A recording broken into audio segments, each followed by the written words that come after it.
तने याद आवेलू और जितने भुलाव चाहनी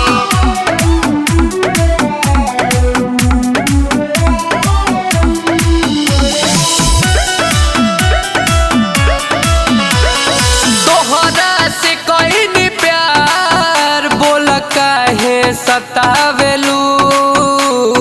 जितने भुलावल चाहनी उतने याद आवेलू जितने भुलावल चाहनी उतने याद आवेलू और तोहरा से कहीं प्यार कहीं बोला सतावेलू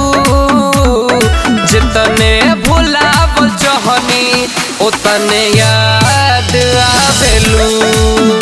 और जितने भुलावल चाहनी उतने याद आवेलू।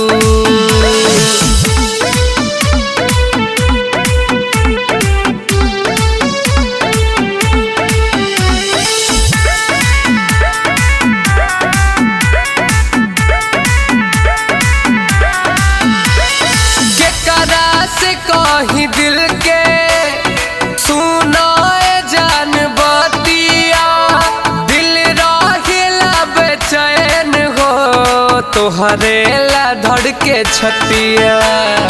तोहरे ला धड़के छतिया के गजा से कहीं दिल के सुनो जान बतिया दिल रहिला बेचैन हो तोहरे ला धड़के छतिया और संग के तू बोला हमारा इसे कपावेलू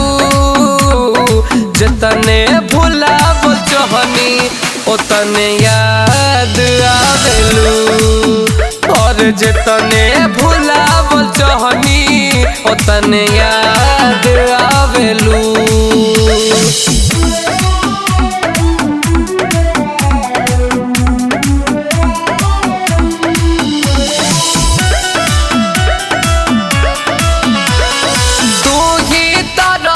हमारा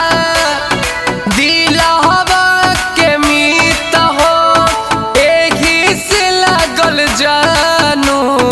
तोहरा से प्रीत हो तोहरा से प्रीत हो तू ही तो रहलू हमारा दिलवा के मीत हो एही से लागल जानू तोहरा से प्रीत हो और रंग बाजनिख के तू बोल काहे रोबावेलू जितने भुलावल चाहनी उतने याद आवेलू और जितने भुलावल चाहनी उतने